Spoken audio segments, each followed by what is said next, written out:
Rencana pembangunan proyek Beach Club di pesisir selatan Kabupaten Gunung Kidul, Yogyakarta menuai protes.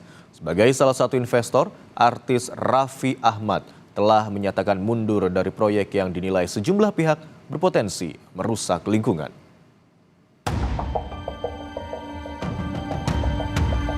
Pembangunan Beach Club di Desa Ngesdirejo, Kepanewon, Tanjung Sari, Kabupaten Gunung Kidul, Yogyakarta hingga saat ini belum kembali dilanjutkan.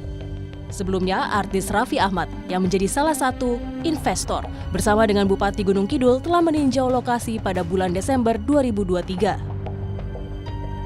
Namun, rencana proyek Beach Club ini menuai protes dari sejumlah pihak, antara lain dengan munculnya petisi di laman change.org yang menolak berdirinya Beach Club, lantaran dinilai dapat merusak kawasan bentang alam karst yang dilindungi. Atas berbagai pertimbangan, Raffi Ahmad selaku salah satu investor kemudian menyatakan mundur dari proyek Beach Club di Gunung Kidul ini. Dalam akun Instagramnya, Raffi menyebut menarik diri dalam proyek ini karena dirinya menginginkan apapun proyek yang dikerjakan dapat bermanfaat bagi masyarakat. Saya ingin menyampaikan pernyataan terkait berita yang sedang ramai dibicarakan, proyek di Gunung Kidul. Saya, sebagai warga negara Indonesia yang taat hukum, saya juga sangat mengerti bahwa terdapat beberapa kekhawatiran dari masyarakat terkait proyek ini yang belum sejalan dengan peraturan yang berlaku. Dan dengan ini, saya menyatakan akan menarik diri dari keterlibatan saya dalam proyek ini. Karena bagi saya, apapun yang saya lakukan dalam bisnis-bisnis saya ini, wajib sesuai dengan peraturan yang berlaku di Indonesia, terutama harus dapat memberikan manfaat yang baik untuk seluruh masyarakat Indonesia. Menanggapi polemik ini, Bupati Gunung Kidul, Sunaryanta mengaku pihaknya belum menerima permohonan perizinan apapun dari investor. Kalau mungkin di luar sudah bicara tentang perizinan, saya tidak tahu.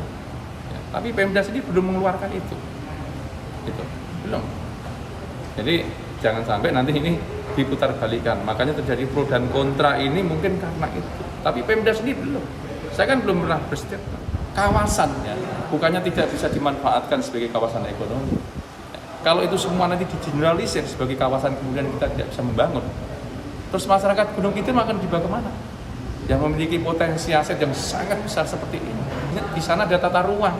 Oh ini bisa, oh ini tidak, ini bisa. Pro kontra pembangunan Beach Club di kawasan Gunung Kidul ini mulai muncul setelah Wahana Lingkungan Hidup atau WALHI Yogyakarta mengatakan proyek tersebut berpotensi merusak kawasan bentang alam karst atau KBAK yang diatur dalam Peraturan Menteri ESDM Nomor 17 Tahun 2012 yang menyebutkan bahwa kawasan bentang alam karst merupakan kawasan lindung nasional di mana pemanfaatannya tidak boleh merusak kawasan lindung. Ahmadi, Kompas TV, Gunung Kidul, Yogyakarta.